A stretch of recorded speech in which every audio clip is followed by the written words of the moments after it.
Welcome to Magical Moments with Artemis. I'd like to have a conversation on the value of habituating, noticing what's different. And that doesn't sound sexy. If I were watching this, I might want to fast forward. Yet there is a true value of habituating, noticing what's different.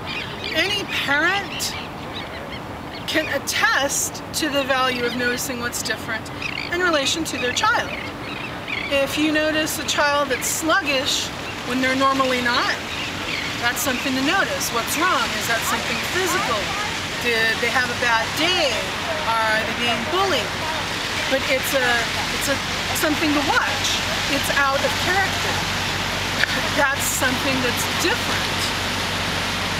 And that's just an example.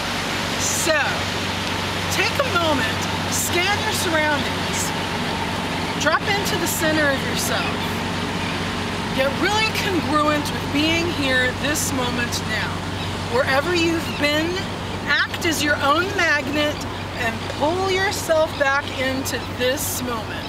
Bring yourself back from the office, back from the kids, back from class, back from wherever you were, and just be here now. Completely centered. Now, from this centered place, scan your environment. Take a look around. These are objects you probably see every single day, but notice what's different about them. Notice what's different. Something's different. Right now, I'm noticing birds chirping in the background. And they're a different type of bird, so that's different. I'm noticing that the wind is pushing a part of my camera, and that's different. I'm noticing that there are persons walking by, and I'm trying really hard to stay focused on you and not them. That's different. Okay. So, as much of a cliche as I think it to be, that phrase about when you change the way you look at something, that thing you look at changes. As much of a cliche as I find that to be, there is truth to that. There is truth to that. So, staying centered, let's all shift our reality just a quarter turn. Just a quarter turn. Now go back and look at the objects that you already noticed the first time. And notice them a second time. And what's different?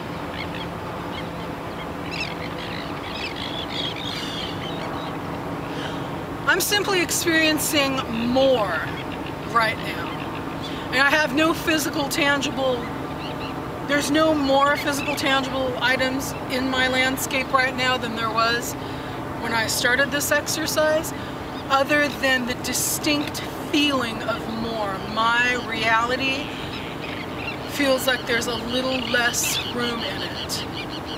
And that's not, I'm not placing a judgment on it. It's not a bad thing, it's not a good thing. It's simply what is. It just feels like more of the space is occupied now than it was when I began. So I know there's still those of you asking, okay, who cares about noticing? Why do I care about noticing? How can you possibly change anything that you are not aware of? How can you change anything you are not aware of? And we all know people who sit around going, I want to lose 10 pounds, I want to lose 10 pounds, I want to lose 10 pounds, I want to lose 10 pounds. So they know they want to lose 10 pounds, but they're not aware of their relationship to food, they're not aware of their eating patterns, they're not aware of their subconscious self-sabotage patterns. So do they ever get around to losing those 10 pounds? No.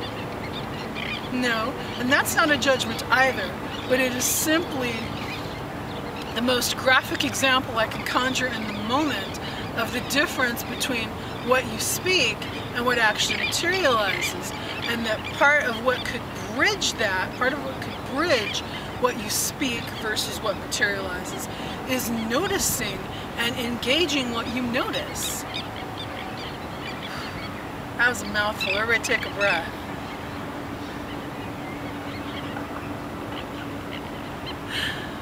Whew. Okay. So back on point to noticing. You can't change anything that you're not willing to notice.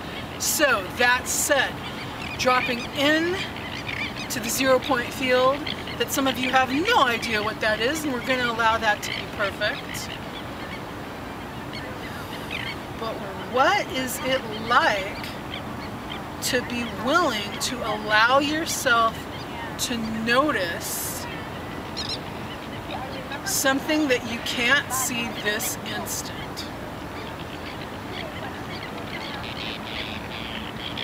What is it like to notice what previously was not noticeable?